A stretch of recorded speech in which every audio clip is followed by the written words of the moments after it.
All right, and welcome everyone. My name is Tracy Cantu. I'm the Assistant Director of Neighborhood Services. And so this is the first of 5 meetings, assessment meetings. We're going to hold one in each district to help us establish the next 5 years of the Consolidated Action Plan priorities for the city's fiscal years of 2024 and the program year for 2023 HUD allocations. And so I'd like to go over what the city received for this year. So for our community development block grant, we have $2,663,378 for the community development block grant, or CDBG. For the home investment partnership program, or home dollars, we have received $1,352,610. For the emergency solutions grant, or ESG, the city has received $235,549. So the needs assessment meeting is a requirement from HUD, from the Housing Urban Development Department, so for citizen participation and our local citizen participation plan. So we value your input in this regard, the public's input, and the feedback. And with us today, we also have, and I should have asked for the pronunciation for Mr. Bill's last name. What is it? Wasilski. Okay. From all right, there you go. Thank you, sir. Thank you, sir. From M&L Associates, who will be facilitating today's meeting. So before we get started, just a few housekeeping items to go over with everyone. So first of all, the restrooms in this library are to the right of the front door of the entryway. So if you were going back towards the entryway, it would be to the right. There is a drop microphone that will catch all of the conversation in the room. And as a courtesy, we ask that you come up to speak and share your input so that everyone in the room can hear that. But I believe we also, we're going to have an option for the participants to write on the pad. And then we're going to have a place that they can place that. Back in the back of the room, you'll be able to put that. So if you prefer to just make a note of that, we can place that on the pad in the back as well. But we do encourage you to participate. So you'll also have an opportunity to email the Neighborhood Services Department staff and give feedback to Leticia Camor, who is our program manager for grant monitoring. And her email is Leticia K, and that's Leticia, the letter K, at cctexas.com, and and then Texas is spelled out in regards to that. So at this time, I'd like to introduce our council member for District 1, who's Mr. Everett Roy, and also acknowledge we have one of our assistant city managers is Steve Vieira, who's in the background, but I'd like to invite Councilman Roy up to speak, and just to see if you wanted to address you all, please. Thanks. First of all, I'd just like to say it's great to be here to support this opportunity and continue to get feedback. I think it's important to get feedback today to make sure that we're moving in the right direction. So it's great seeing everyone, and I look forward to hearing your feedback. Thank you.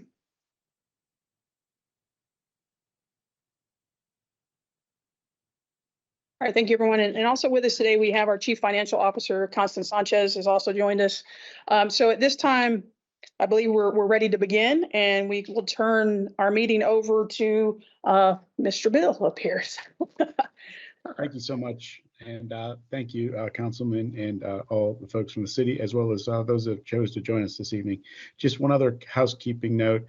We are recording this meeting review so that we can make sure we get everyone's comments. It will not be shared publicly, but it is for our own personal use as we prepare the plan. So just a little bit about what we're going to do this evening.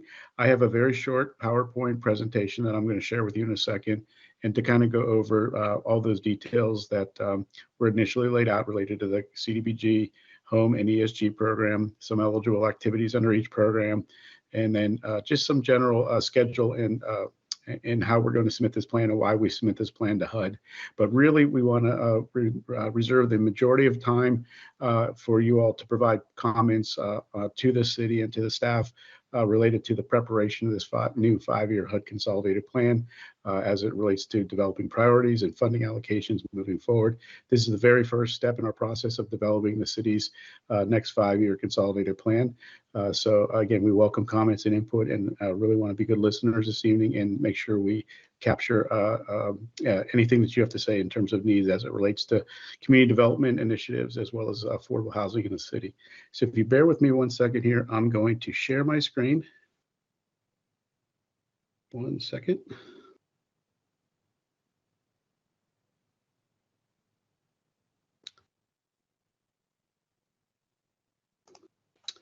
So as you can see, this is our first public needs meeting related to the consolidated plan. And again, we're trying to get information input to help develop our strategic plan and priorities for the next 5 years of 2023 to 2027 as it relates to the HUD federal program funding that the city receives on an annual basis under the Community Development Block Grant, Home Investment Partnerships Program, and Emergency Solutions Program.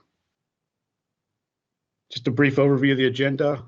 We're going to provide a little bit of overview of what the HUD 5-year consolidated plan is and what the planning process is, just a general overview. We're going to provide general information related to the city's current 5-year consolidated plan priorities for fiscal year 2018 to 2022. And then we're going to discuss fiscal year 2024, program year 2023 use of funds, basically what the city has used its funds for in the last program year and last fiscal year. And then we're going to discuss just basic eligibility requirements and funding priorities that are allowable under the CDBG Home and ESG. And then finally, we're going to reserve, as I said, the majority of the time for input from you all related to again, the new 5-year consolidated plan and the annual action plan for 2023, program year 2023. So what is a HUD 5-year consolidated plan? So this is a document that is required for all HUD funding that comes through the city. The city is an entitlement community, and it covers for the program year period of October 1st, 2023 through September 30th, 2028. As I said, the city is in its final year of its last consolidated plan. And so that's why we are in the process of developing the new consolidated plan.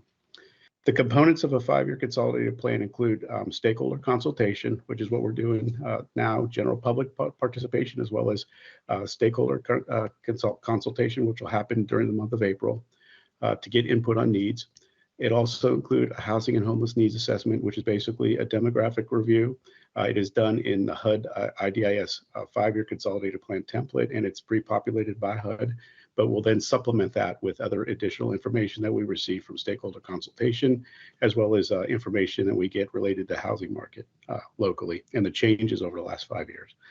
And then the 5-year strategic plan is basically how the city intends to prioritize what needs there are locally and how they anticipate choosing high priorities to fund over the next 5 years based on the current conditions. And as I said, this is not only a 5-year plan, but we're also going to prepare the first annual action plan for program year 2023. And again, that's October 1st, 2023 to September 30th, 2024. This plan must be submitted to HUD no later than August 15, 2023, or the city will lose its funding allocations. That will not happen. This plan will be submitted no later than August 15th, 2023. So what is the consolidated plan process? As I said, every 5 years, the city must complete a new consolidated plan, as I said, to set priorities, goals, and objectives for the use of its federal funds. And we are currently in the last year of the fiscal year 2018 to 2022 5-year plan. In addition, as I indicated, the city also prepares an annual action plan to describe to the public and HUD how it intends to spend its annual allocation each year. This plan will include the first year of the new 5-year CP, which is fiscal year 24 and program year 2023. So just to provide a little background and some context in terms of what we're going to be talking about this evening, I wanted to provide a little bit of overview as to what the current 2018 to 2022 5-year CP high priorities are. And so as you can see on your screen, the city over the last 5 years has been focused on increasing affordable housing for those at 0 to 30% of AMI. And those included funding such activities as housing rehabilitation, home buyer program, emergency housing repair program. It also focused its funding over the last 5 years on public facilities and infrastructure improvements, and those included such things as sidewalk improvements, accessibility improvements to the sidewalks, such as curb cuts and ADA improvement. It also incorporated street improvements and curb improvements. The next high priority was a blight removal, and that related to the eliminations of slum and blight through demolition. It also provided its ESG and some CDBG funds towards addressing homelessness, and those included supporting homeless efforts, and then also providing emergency shelter operational support via ESG funds. And then finally, it used some of its CDBG funds for public services, which included code enforcement, senior services, and broadband connectivity, and finally, administrative and planning related costs. For program year 2022, the city allocated its CDBG and home funds in the following manner. The CDBG program provided funding for activities that included, as you can see, home repair program, the utility assistance program, staffing costs related to code enforcement, senior meal truck and generator for the meal truck, and then program admin and delivery. It also allocated its home funds to address, again, single-family housing rehabilitation program, affordable rental housing construction for households at 0 to 30% of AMI. It provided funds for tenant-based rental assistance and homeownership and new construction, primarily the Habitat for Humanity for new homeownership opportunities for low to moderate income persons. It also used a portion of its funds for administration. And finally, the Emergency Solutions Grant Program, or ESG, was used for emergency shelter assistance to homeless families, and it primarily went to two grantees, the Corpus Christi House and the Salvation Army. It also used a portion of those funds for program administration. So looking forward, with that in mind, what we're looking for is input on how things have changed related to those priorities of the past 5 years, and trying to look a little bit forward to help us identify what needs are within the community so that the city can adequately draft and determine what its funding, consolidated plan funding priorities will be for the next 5 years. And so how do we do these? We're getting input from the community on community development and housing needs from these council district meetings. We're also going, as I said earlier, get input from local stakeholders who serve persons who are low to moderate income at or below 80% of AMI. And that'll occur at some point during the month of April. We haven't set up the stakeholder sessions yet, but it will be during the month of April. And then we're going to also have a input from a community survey that will be conducted in April and May. So anyone from the general community can respond to that survey. It will both be in English and Spanish. And we will let everyone know when that survey is completed, and we'll go out for input. And then finally, we're going to use updated demographic data from the census and/or HUD as relative and as appropriate to incorporate into the plan. And again, we'll use all this information to provide to the city and staff, and in terms of how it is going to use that data and information to set priorities for the next 5 years in its consolidated plan. So what is our schedule for the upcoming fiscal year 24 program year 2023 schedule? As you can see up above, the process for getting funds allocated and priorities set, applications will be sent out by the city and due back on will be sent out on April 1st and due back to the city on May 1st. The city will then draft its CP and annual action plan and put that plan on public display from June 19th to July 27th, 2023. We will let everyone know when that plan is on display for comment and input, and we will take input related to that in a number of ways. We'll also have a second public hearing in mid-July at some point, and we'll duly advertise for that and get the notice out to folks who want to attend, and that will be on comments on the draft document that's on public display and prior to our submission to HUD. We'll then go and ask City Council for approval of the plan by the end of April, and we'll submit this plan to HUD on or before August 15th, 2023, as I said earlier. Just to reiterate, I know these were said in the opening comments, but just so everyone's on the same page, HUD has provided the city with its 2023 allocations under these programs, and the city will receive a little over 2.6 million in CDBG, a little over 1.3 million in home, and about 235,000 in ESG funds. And again, just so we're all on the same page, I just wanted to kind of provide some context to the CDBG program in terms of what's eligible and what's not eligible for both the CDBG home and ESG programs. So the basic eligibilities under CDBG include, as you can see on the screen, housing rehabilitation, homeownership assistance, public facilities improvement, blight removal and or demolition, code enforcement, economic development, acquisition and disposition of real property and or public services. There is a cap on public services. No more than 15% of the funds can go to public services in the CDBG program.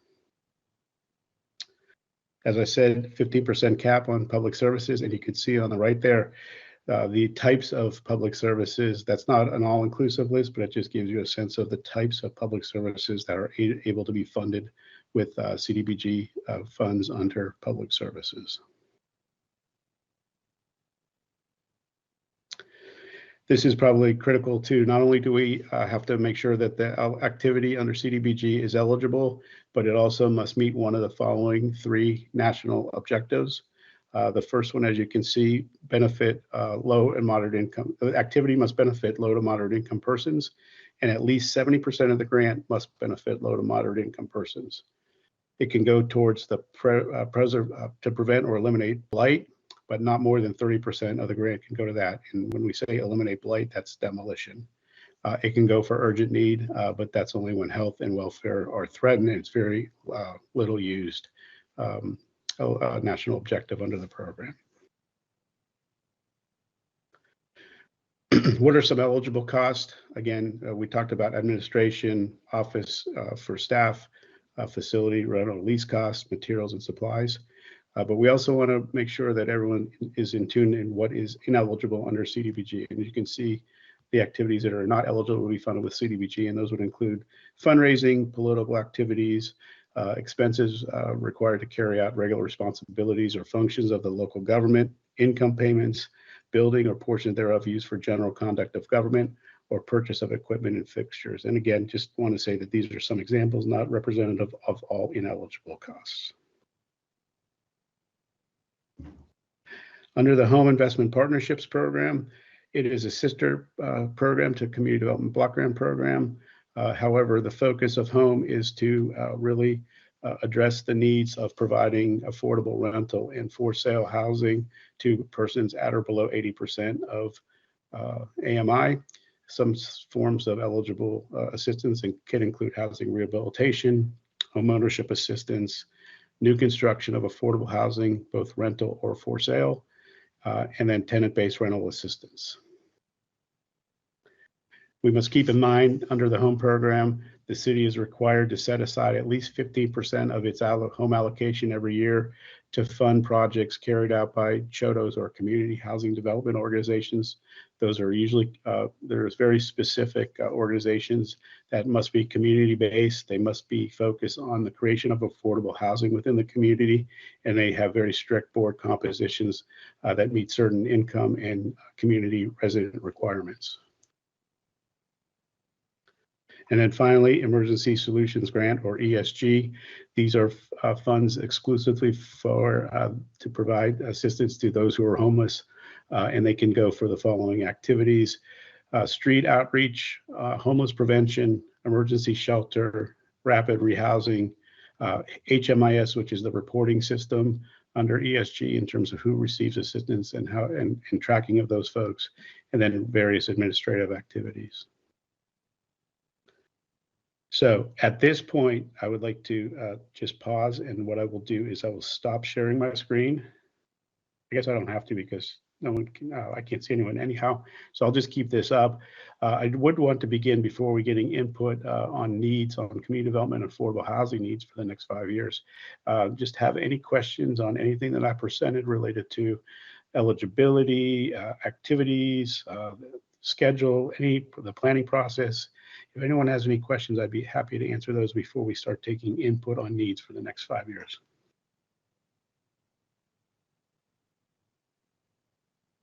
Right. Please, if you'd like to come up and ask the question, then we ask you to do so at the podium. So Okay. we can make sure, we are making a recording of the meeting, so we.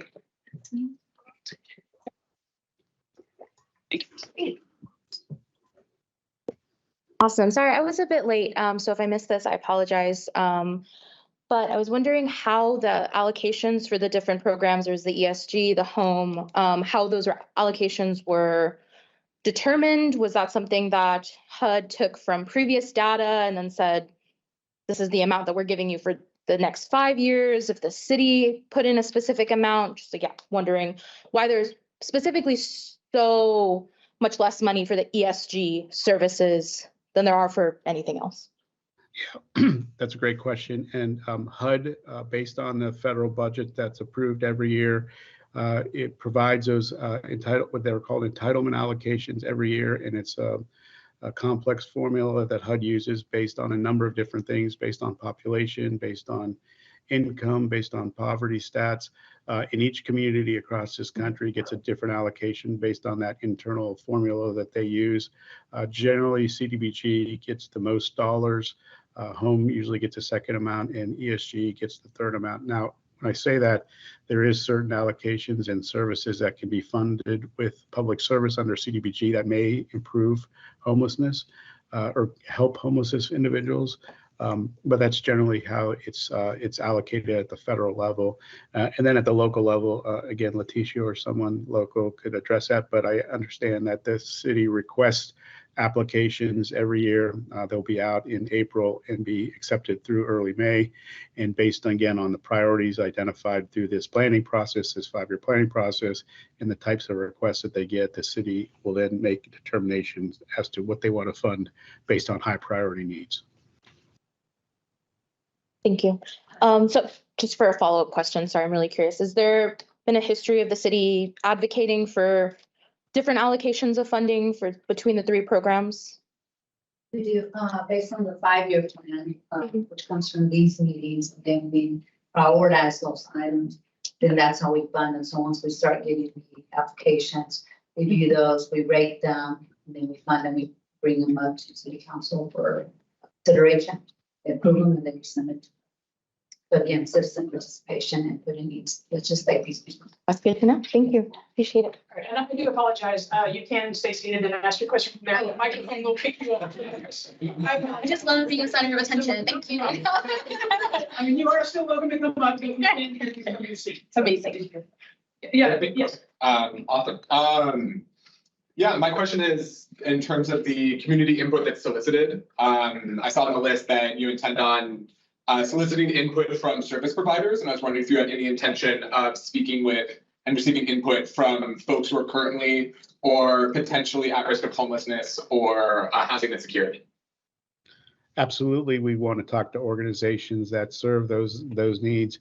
Leticia, I also know that the city recently completed its home ARP allocation plan. Maybe you could speak to how you received input related to that plan as well recently. It's due at the end of March, but I don't know if you wanted to incorporate that as well. But we will be reaching back out as part of this process as well to providers in order to identify what those needs are.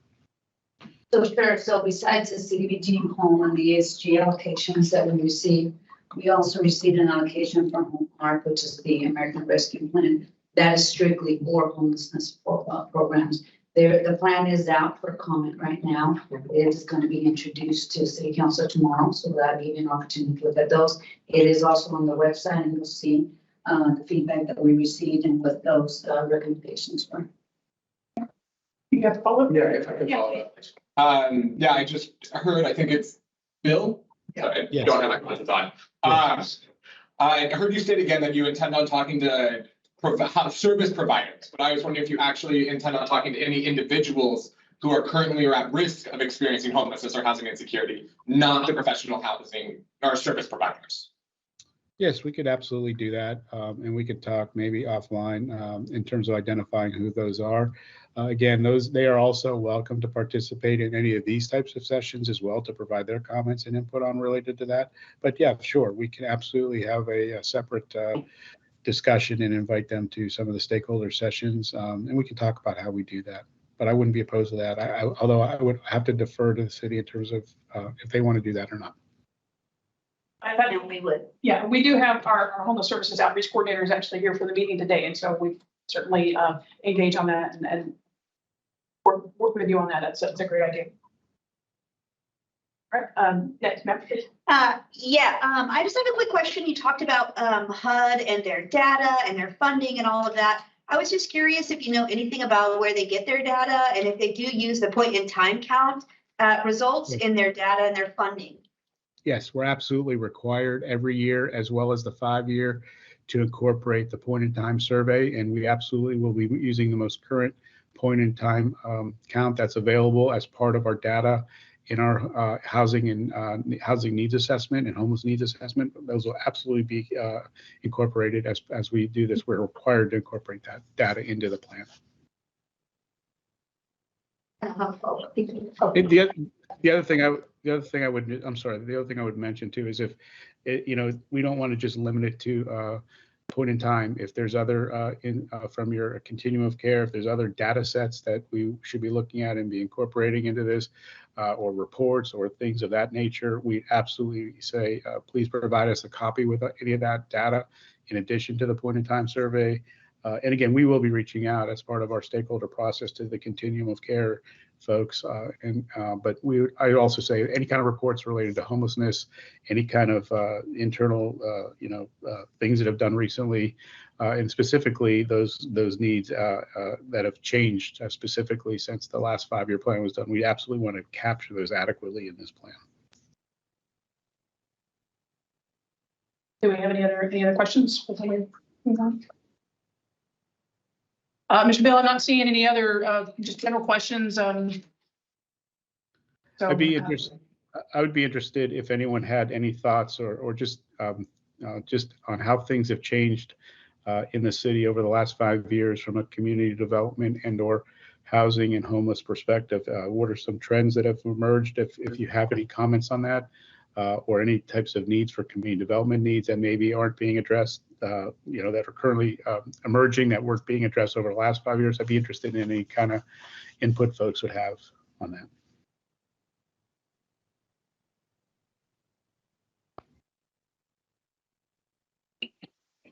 all right, I mean, if no one else is going to speak, I will speak, but I don't want to take too much time or space also. But as far as the last 5 years, I lived in uptown Corpus Christi. And so I've lived here for like 12 years. So I guess maybe I've seen 1 or 2 of y'all's plans in motion. What I've seen in the last 5 years is homelessness growing, extreme poverty growing. I have seen the city making decisions that are impacting people in a negative way, as far as like they have made rules about landlords, and if they are not upkeeping their properties, the city has made it where they shut down that apartment complex, ultimately making everyone who lives there homeless instead of holding the landlords accountable. So there's a lot of little things like that I think have exacerbated the situation and made it worse. But I also think it's due to what Chloe mentioned and the extremely low amounts of the ESG funding, when that's the largest issue that we have in our community is homelessness and extreme poverty. But they're receiving funds that are not going to even be a drop in the bucket. It's going to cost like at least $5 million to help these people that are living on the streets and have nothing. So I will stop talking, but I hope more people talk. Thank you. That was helpful. Thank you. Do we have any other questions or comments in regard to that? I'm not seeing any, Bill. Okay, great. I can go on here and again, I just wanted to make sure, again, this isn't the only opportunity. We would encourage if you wanted to reach out to us and provide us with any information, please feel free to email Leticia with any additional comments that you may have after the meeting. As at any point during the preparation of this plan, we take information or comments that you may have, and we would encourage, again, participation as we move forward with this planning process. I do want to say thank you for everyone for coming out to this meeting and providing input. It's really helpful from our perspective in terms of in terms of as we begin to embark on this to really get honest to goodness input and appreciate the time and effort everyone's taken to participate in these calls. So with that, I guess I'll stop sharing my screen. And then I don't know if there's any other questions or how you all want to do this. I would defer to Letitia and the city. Okay. I would say we did show some contact information there. So just if you'll be aware that Linda Stewart is no longer with the city. And so Leticia would be your primary contact for email. I'll be happy to provide anybody with my email address as well, but we could do that offline. I just wanted to make sure you were aware of that. So at this point, we'll begin the input session. If you have any comments, if you didn't have a moment to speak, you can speak now or write comments and we'll take those up. We'll have them in here. Also, my email again, Leticia@cc.Texas. I'll be taking those comments. I think you had your hand up. I thought that we were closing the time for comments and I didn't realize we were now moving into it. Yes. I do have one, but I don't need to go first. Okay.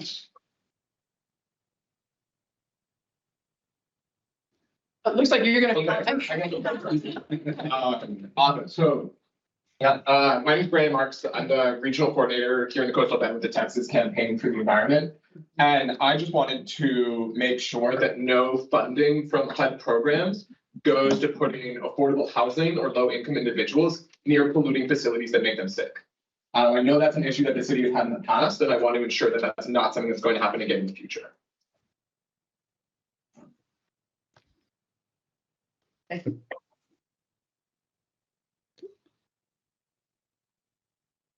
Yes, ma'am. There is a severe lack of housing for homeless individuals and also affordable housing for the rest of us. There are many vacant lots within the city.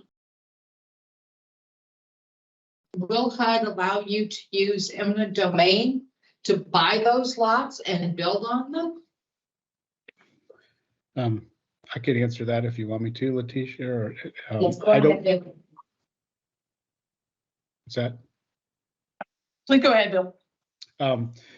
Yeah, we have to be careful in terms of eminent domain.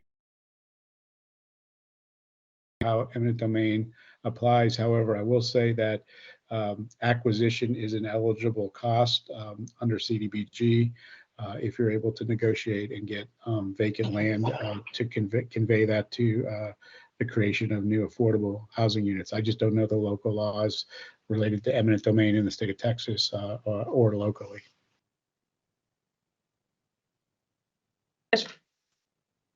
Into the acquisition of property, forget that. How many vacant buildings does the city of Corpus Christi own? What's wrong with renovating them and making them affordable?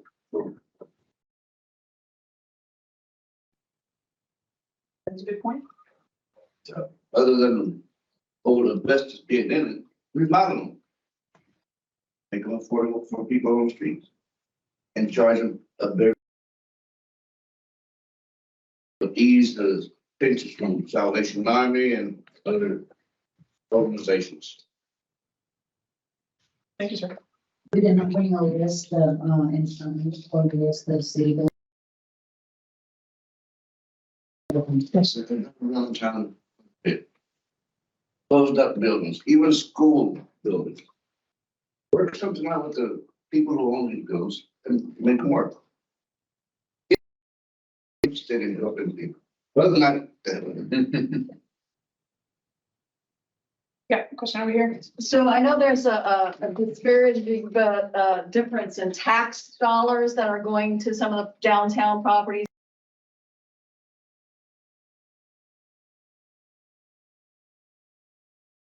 They're not being sold and converted because it's more affordable for those owners to use it as a write-off every year of a loss.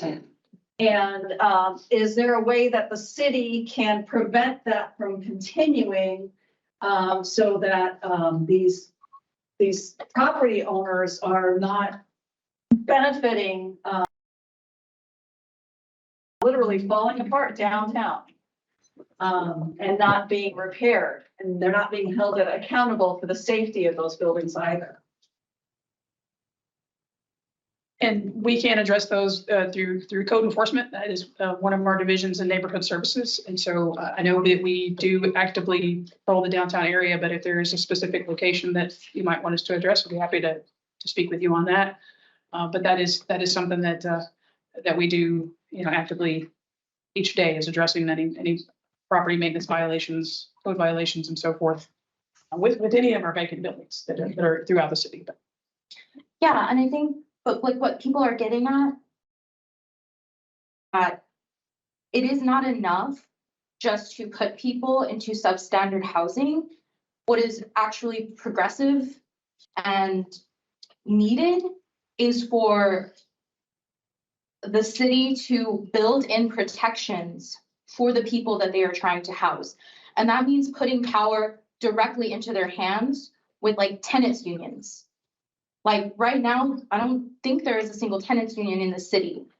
And I just think like it is just a Band-Aid solution to put people into dilapidated housing that's next to refineries where they're gonna get sick and have to spend a ton of their income on medical care. And I think that that's really what I'm hearing, the frustration in the room is that like we're shuffling people around and not addressing the root cause of the problem, which is like those people have no power to decide what their living conditions are. And people are ready to take that power and utilize it for their self-interest and the interest of their neighbors. Everybody wants to live in a thriving community.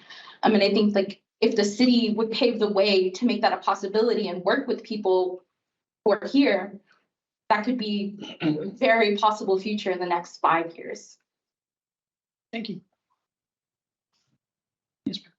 I want to go off of what Chloe was just talking about also, because I love what's happening here, but I feel like, and I've said this at public comment in city council, the city is skipping a step. They're focusing on the folks who may have the means necessary to be housed, but they're not focusing on the extreme poverty and the people who are literally living in parks and having to use the restroom on sidewalks. Like the city, it's gonna take millions of dollars to create this space, this safe space for people, but we need a no barrier shelter. A no barrier shelter for people to be at a place where they're not gonna be harassed by the police, where they can have their dogs, where they can just be mentally like handicapped and not have anybody judging them.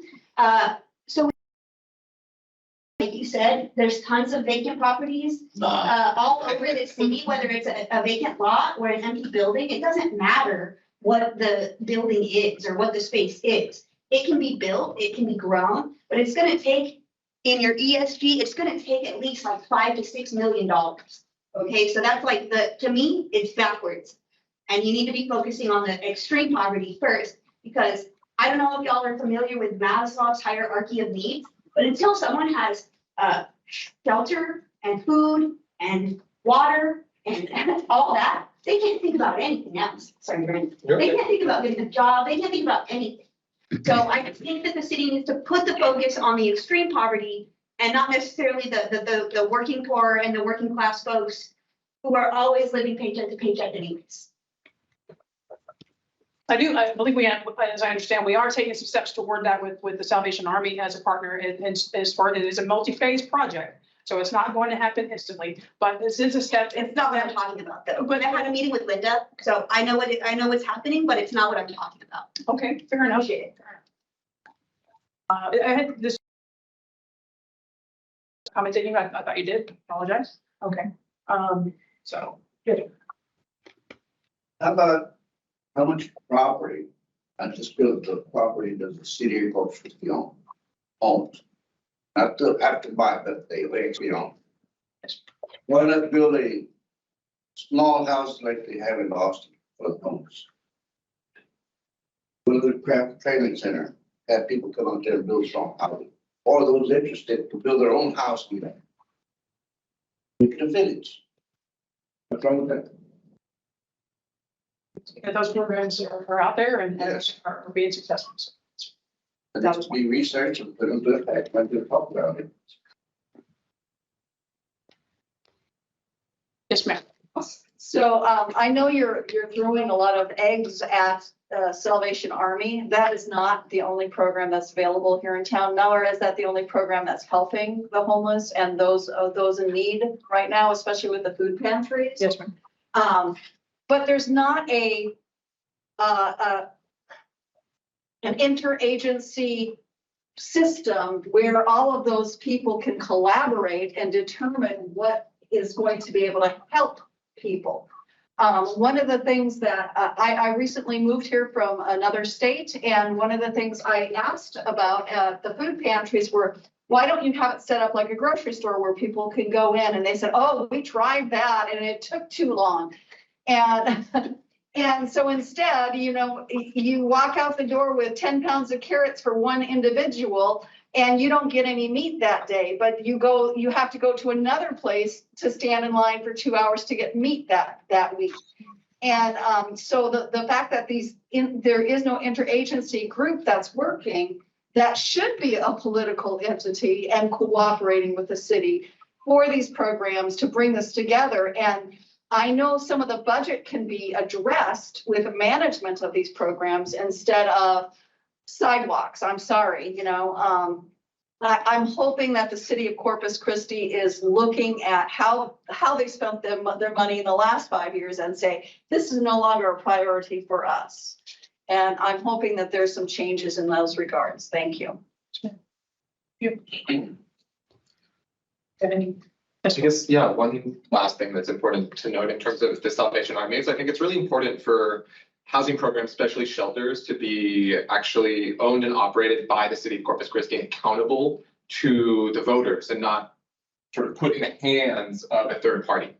And I just, really wanted to emphasize that in terms of like receiving these funds from the federal government and being able to decide where they go. I think the city should be running and operating its own no-bearing shelter as opposed to, again, just pushing that money into a third party's hands. Well, and Salvation Army will never be a no barrier. Never, right. It's a religious organization. It can't be. It's against their beliefs. Do we have any other comments? Yes. So I want to look at the money allocated, I guess, through the home program, if I understand that right. Because it looks at, how is it, medium to low income housing, providing medium to low income housing. And I'm wondering how that's defined, I guess, exactly what is medium income housing, what is low income housing. And I'd like to, I'm wondering if the money that comes from that program could be allocated really to the lower end income populations, referred to as extreme low income populations, or groups like that who are at 30% of the average median income or below. Those are set by HUD, those brackets. That's something that we can share with you. Go ahead, Bill. Yes, we can probably provide you a change. So you can use home dollars and or CDBG dollars to benefit persons who are low to moderate income, and that's defined by HUD as below 80% of area median. I will say that your current high priority for your current consolidated plan does prioritize using home dollars to benefit persons and households for affordable housing at 0 to 30% of AMI. So we can absolutely prioritize that need in the new plan.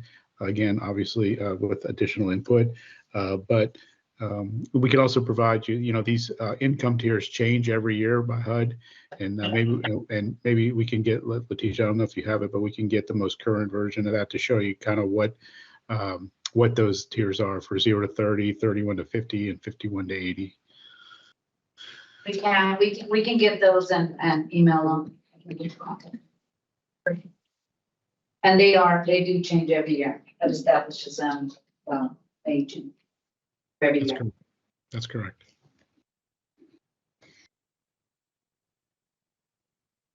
Anyone else have some input or comments? Please. I'll make one last one. I am so sympathetic to public employees who are trying to do the best job they possibly can on a shoestring budget. also, like, I know there are council people in this room, we can give them more money. But I am really, really disappointed that there was no information available about these meetings on the city website until Friday. Thankfully, through a back channel, we knew about these meetings beforehand. And we were circulating through our own networks, through community networks, about these meetings and having to dig for information about what exactly this 5-year plan is, having to go through the HUD's website and finding out about these specific services. So again, if our comments are very general, it's because we are new to this process.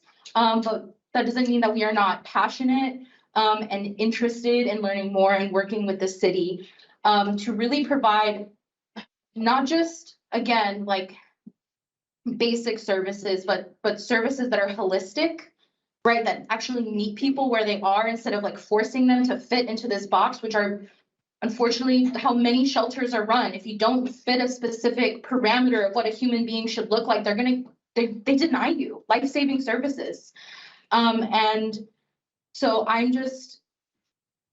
don't know what there is that can be done, but I'm just saying there are so many people in this community who are willing to work with the city to, in the meantime, until our council, until our city council recognizes the fact that y'all are doing life-saving work and funds y'all appropriately, that we are there to bridge that gap. So please, we're willing to work with you, but yeah, thank you. We did post a public notice on our website and then also a couple of times. 4 weeks ago, and then of course we reached out and did great to council members and administration, which they're more than welcome to share information as well. And we'll have a series of these, and you're more than welcome to send over when you get back.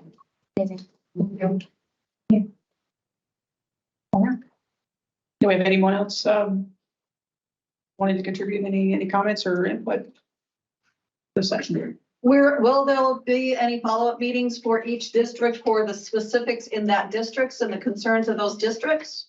So, Bill, did you want to speak to that once we get the draft plan together?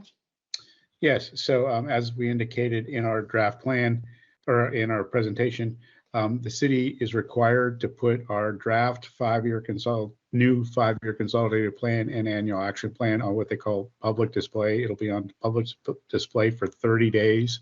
And during that 30-day period, we will also have a second public hearing, much similar to this, in which you all can, anyone can attend and provide comments on the plan, either in person or via email. We will absolutely, we have your name and information, and when that plan goes on display, most likely in or around early to mid-June, we will let everyone know when that draft plan goes on display, and we would welcome comments and input, again, while it's on display and at a second, the second required public meeting that we're required to have by HUD prior to adoption and submission, adoption by council and submission to HUD. So yes, we would absolutely have a secondary meeting once the city develops its goals and priorities under the new 5-year plan and its recommended funding allocations. I do request that the city holds those meetings a couple of weeks after that plan is made available, so we have time to read it. Yes. Rather than have it come out on Friday and District 1 meeting on Monday. No, we generally. 458-page document. Right. No, we generally try to have it the last week that it's on display. So you'll have at least 3.5 weeks before. And I'm not sure, and I would defer to the city, HUD only requires one public meeting, but if they wanted to do it in a similar scenario as this, that's something that they have to decide on.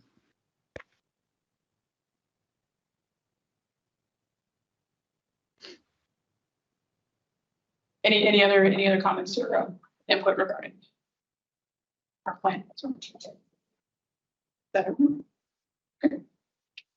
About the 10 until 7, Councilman, did you guys?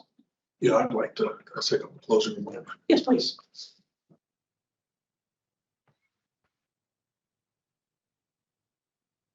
First of all, I want to say thank you again. I actually learned a couple of things tonight. The entire homeless affordable housing community, it's a moving issue. This idea of extreme poverty, that was something that I think that we need to take a look at. And as a council, I've been to other areas around the country and looked at some of the things that they've done. You know, if it was up to me, I'd eliminate, hopefully we could eliminate homelessness and poverty and all of those things. But I would tell you that this council is going to work hard, and especially listening to and getting your input and going forward and trying to help the community in terms of having a plan that will make a difference, so that 5 years from now, we can come back and say, okay, we move the needle. And so we had great input, the input about looking at, we've got vacant buildings. I hear it all the time from code enforcement and that, tearing these buildings down. So it's really good input. I want you to know this council member did listen, and I'm sure Council Member Klein, who's here, is also listening. And I appreciate your comments. Thank you.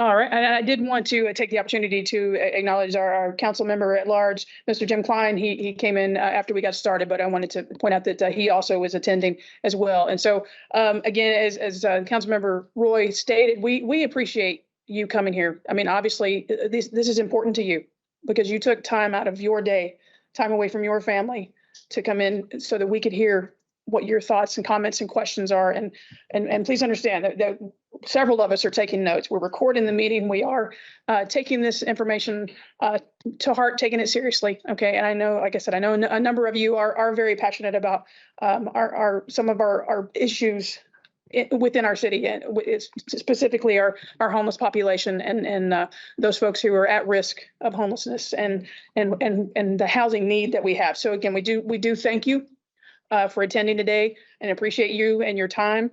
And again, we yes, sir. Talk about abolishing racism, discrimination. You're gonna have different meetings around different districts. You're gonna have different personalities, different attitudes. We'll get to one, maybe more. Okay, we don't want them in our backyard. That's discriminating against the homeless. Help them out. Bring them up. That's all that. No, you're absolutely right, but we want to make sure that we are giving as many people in our community the opportunity to come in and provide input, the same as you were able to do. So we want to hear everyone and what their thoughts are in regard to that. But we do thank you thank you for your time. And so with that, I don't know, TC, anything else? Okay. Thank you all for coming very much. Have a good evening. Have a good evening. And thank you, Bill. Thank you. All right. Thank you all. Thank